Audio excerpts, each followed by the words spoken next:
Hello,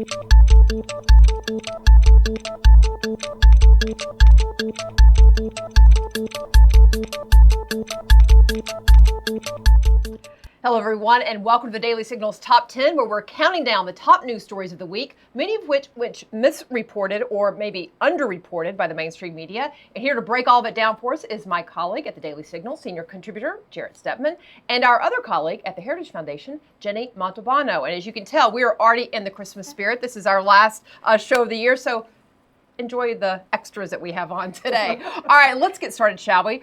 There was more mischief this week at the FBI, but Congress is on it. Watch this. What in the hell is going on with the Department of Justice and the FBI? If you guys paid Christopher Steele at the same time the Democrats in the Clinton campaign were paying, or if you took the dossier, dressed it all up, took it to the FISA court, and used that as the basis to get warrants, and now we have intent in this text message saying, there's another text message, my colleague referenced it earlier, where Mr. Strzok says, I can protect our country at many levels. Says it with all the humility he could muster. I can protect our country at many levels. This guy thought he was Super Agent James Bond at the FBI. This is obvious. I'm afraid we can't take that risk. There's no way we can let the American people make Donald Trump the next president. I got to protect our country. This is unbelievable. And I'm here to tell you, Mr. Rosenstein, I think the public trust in this whole thing is gone. So, Jared, we had some congressmen who were pretty hot to trot on this, but we talked about this last week even. I mean, there's just more and more coming out here. Yeah, it's a fairly disturbing thing, what's been happening at the FBI. I mean, it's not just so much that they have political opinions there. It's that some of the statements that we're seeing in these text messages back and forth seems to insinuate that they were trying to do something to maybe influence the president or actually undermine an elected official. And I think that was what's so disturbing about this, is that these are unelected people. They are essentially conducting this investigation that's gone on for a year. Mm-hmm. Is this politically motivated? Is this something that's been used to trip up the presidency? Trump's been in office now for, about a year almost.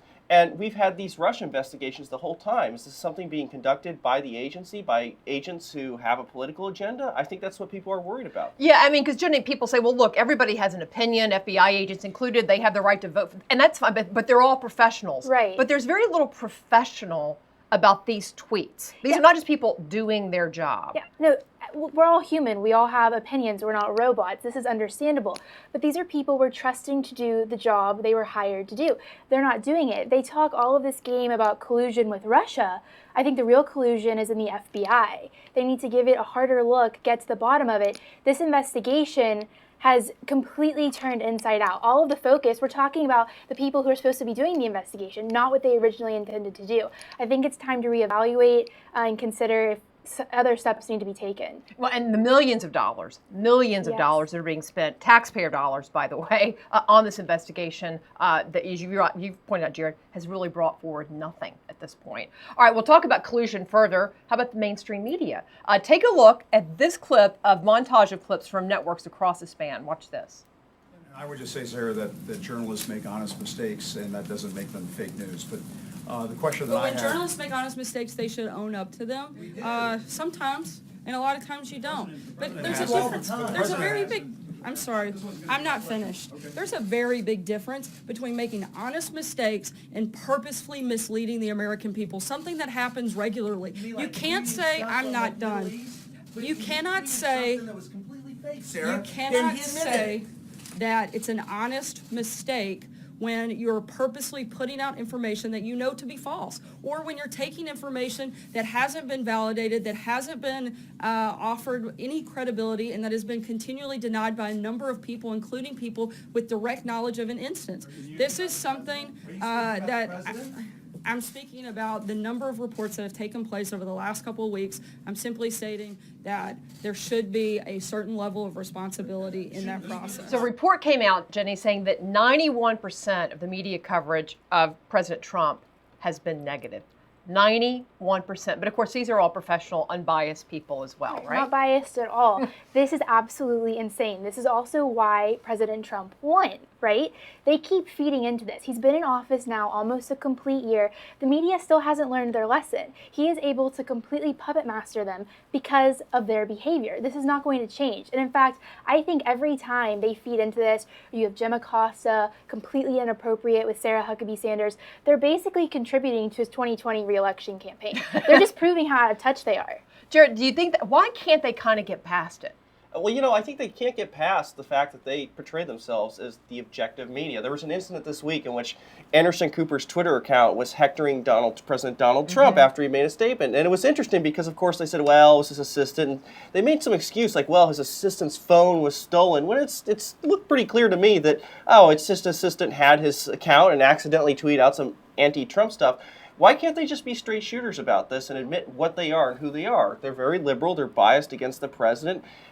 Obviously the data is in. I mean, they are trying to put stories. And it's not new. I mean, the mainstream media has always been skewed to the left. And when any poll that's been done by any university, any polling company has always shown the majority of reporters and the like either give more to Democratic candidates, vote more for Democratic candidates, all that sort of thing. But 91% is a new high or a new low, depending on how you want to look at it. But here's another great example of how low you might consider them going. CNN did a segment on the day of this past week's attack in New York City, the terrorist attack, some say attempted terrorist attack. But here's what CNN spent their time talking about.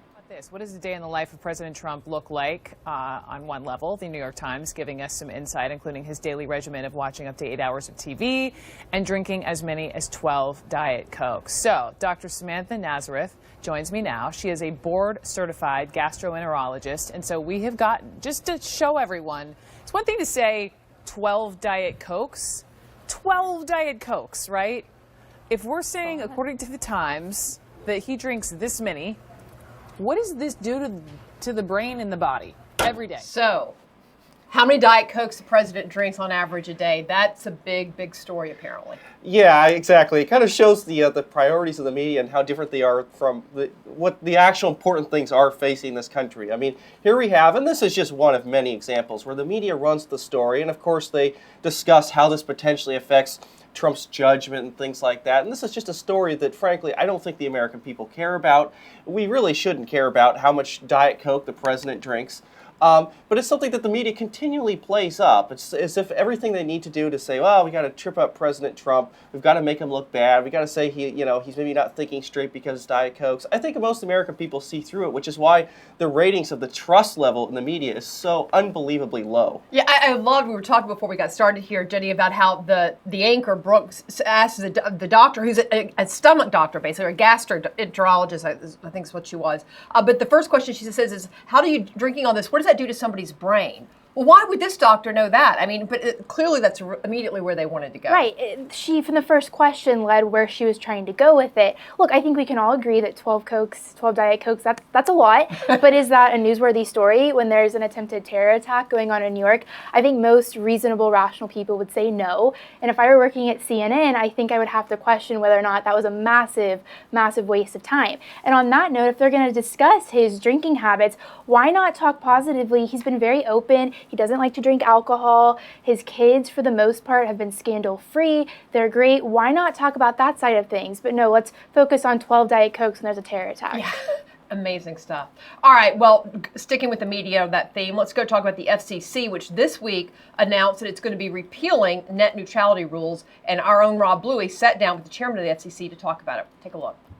Some argue that the reversal of net neutrality rules will only benefit businesses and not consumers. How do you respond? I could not disagree more. The fundamental issue with internet access that people have in America today is not that their internet service provider is blocking access to lawful content. It's that they don't have the fast, cheap internet service that they want. And so that's why repealing these heavy-handed regulations on internet service providers will give them a much stronger business case for spending scarce capital building out these networks. And I've been to parts of America, especially rural America and low-income urban America, where folks are on the wrong side of the digital divide. And my argument is imposing these regulations ends up squelching a lot of the competition and investment from these providers, and ultimately consumers are left holding the bag, either with slower internet service or no access at all. And so my hope, and you'll see based on some of the facts that we recite in the order, it's especially in these rural areas where smaller internet service providers, many of which no one has ever heard of, but these are the ones that are critical to providing access in rural communities and low-income urban communities.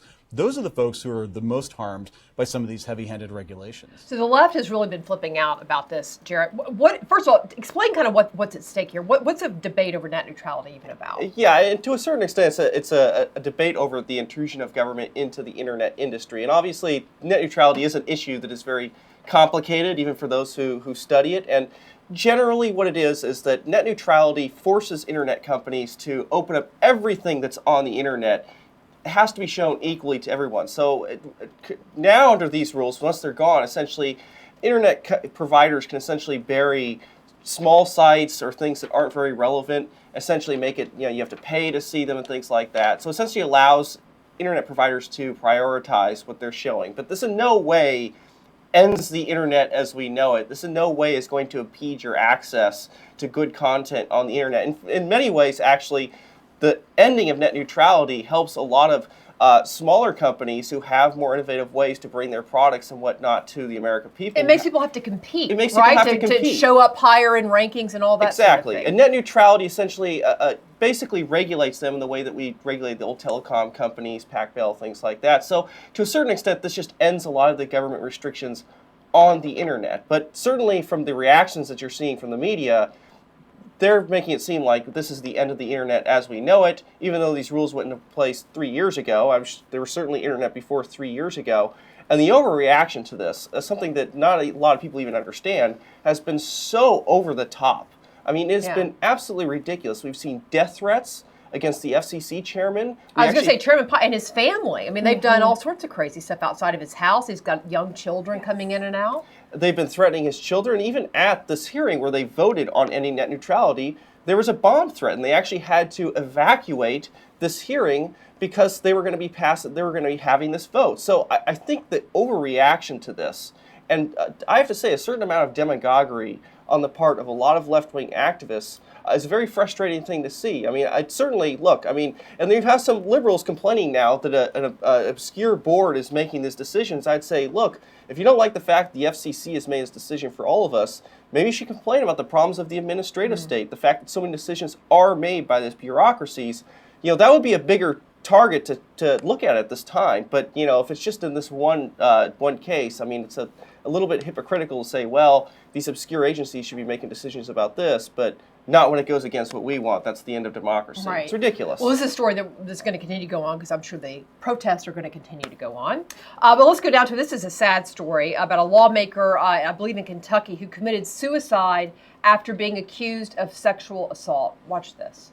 This allegation concerning this lady, this young girl, absolutely has no merit. There are people that have had abuse, but at the same time, I think that there's been people that have taken that now and just use that for political stones and political rocks. So very sad story, Jenny. What can you tell us about it? It's terrible all around.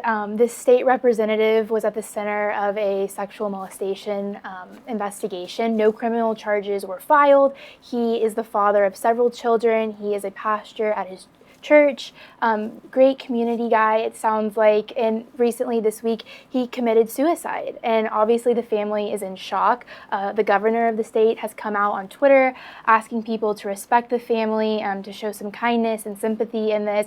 It's all around just terrible. Yeah. Jared, I mean, hopefully we're not going to see more stories like this, but it seems like, what I heard from him saying, and we don't know all the details of the story, we're not from the state and so on, but was that, while some people should come forward and their accusations are true, not against him, he said, I think just the current environment is encouraging more people to come out and make accusations that aren't true. Yeah, and that is, I think, the danger in what we're seeing with, with the Me Too movement, and a lot of these accusations have been very, very serious. But I do worry that in occasions where, well, there's maybe something fraudulent or something that isn't that serious, that people get lumped in with essentially rapists and people that are really heinous. I mean, we can't just put all these things into one category. And I think, look, I don't know in this case what the facts of this case is. Maybe there was something really terrible going on. But at the same time, we don't want to have a witch hunt, which I think I think we're in real danger of because right it's now. hard. I mean, if you're accused of something like this, how do you disprove it in many cases? I saw earlier this week, we haven't talked about this, I don't know if you all saw it, but Senator Chuck Schumer even, they had a story came out, and apparently a former staffer had accused him of some sort of bad behavior, but turns out they contacted that staffer. The staffer said, I didn't make those accusations. So, but somebody else was using their name to try to get to him. So anyway. Or like the Duke lacrosse case in which they were fake accusations. And look, a lot of these people, their lives are ruined regardless if whether or not they're innocent or they're guilty. So this is why there's some danger in all this stuff, is because even if you're innocent, you know, in the court of public opinion, you may always be guilty. That's right, yeah. All right, let's go to story number 5. This one in St. Louis. Apparently, the mayor there thinks that the way to clean up the streets and clean up crime is to say, we're going to buy your guns, give us your guns, we'll give you some groceries. Take a look. We are initiating a gun buyback program for this region, St. Louis City, County, East St. Louis. And we expect that that will begin next week. We are going to have a central location where folks can turn in guns if they are willing to turn those in. And they will be able to get a gift certificate to Schnucks and perhaps other places as well in return for turning in I'm those going to go guns. on record first and say I think this is stupid. I can't imagine that they think this is going to work. But Jarrett, you've actually taken a look at some of the history on this. I have. Actually, I'm from Oakland, California, and Oakland had a similar program that ended in failure like all these other programs do. They offered $250 to bring in your guns, no questions asked. Of course, a bunch of very smart gun buyers decided to buy a bunch of cheap guns that were below the price. They made a bunch of money off of it. There were some stories of potentially some of these guns being stolen and being given basically buybacks. And frankly, there's no evidence that these programs actually stop crime in any way. So not only is the state losing money on this, because in a lot of cases they're giving people money, we're not actually preventing criminals from doing crimes and having gun violence. So it's a failure all around. Yeah, because I mean, if you look at the murder rate in St. Louis, which apparently went up very high last year, but you look at, who's doing the shootings, who's getting killed, you look at their ages. I mean, some of this is probably gang related. Gang members are not going to walk in and give their gun up for some, Doritos and whatever else that they're giving out. I mean, this is ridiculous. Absolutely not. And a lot of the guns that are being turned in are broken or dysfunctional. And the real criminals are not going to go in and turn in their firearms when they want to go commit crimes. These are criminals, after all. They're not going to go through the official police. And if they do, in the case of Oakland, they may be doing something just to make a couple bucks off the taxpayers. Right. Jenny, what would be your message to the mayor in St. Louis? I think she has great intentions, but the Second Amendment is a right, and she's sort of treating it like currency. And as Jared says, this doesn't work. Instead, I think she should focus on civil society, which apparently is very broken there. Work on some community building, some programs that can help people stay engaged. Yeah, or maybe really crack down on crime, which she actually said wouldn't work. She said we can't just lock people up and get ourselves out of this. So I guess we can hand out groceries instead. Okay. President Trump wants to go back to the moon. He made that announcement earlier this week. Let's listen in. We'll learn. The directive I'm signing today will refocus America's space program on human exploration and discovery. It marks an important step in returning American astronauts to the moon for the first time since 1972 for long-term exploration and use. This time, we will not only plant our flag and leave our footprint, we will establish a foundation for an eventual mission to Mars and perhaps someday to many worlds beyond. So, Jenny, would you say this is a program worth supporting? Absolutely. This is so exciting. Trump's main focus has been America first. This should also include space. A lot of people don't realize that in terms of NATO, space is an operational domain of warfare. It's certainly an area that we need to exert dominance in. So it's very exciting that President Trump has decided to zero in on this. President Kennedy started the space race in the 60s. He didn't get to live to see us get to the moon, but we did. We met his goal. I think it was 1969. Very exciting. So I think there's a lot to watch here. I think it's a great move. Yeah, but this is one of those areas, though, too, that, not specifically the moon issue, but NASA and others, where people have questioned, Jarrett, is this the best use of dollars? Are we doing experiments that are really necessary? What would you say? Yeah, I mean, it is a fraught thing. I mean, obviously in the 60s we had the conflict with the Soviet Union. This was a national security policy. The best and brightest minds went to NASA because They saw the glamour of the space race, and also we need to beat the threat of communism. They're showing that they can do something we can't.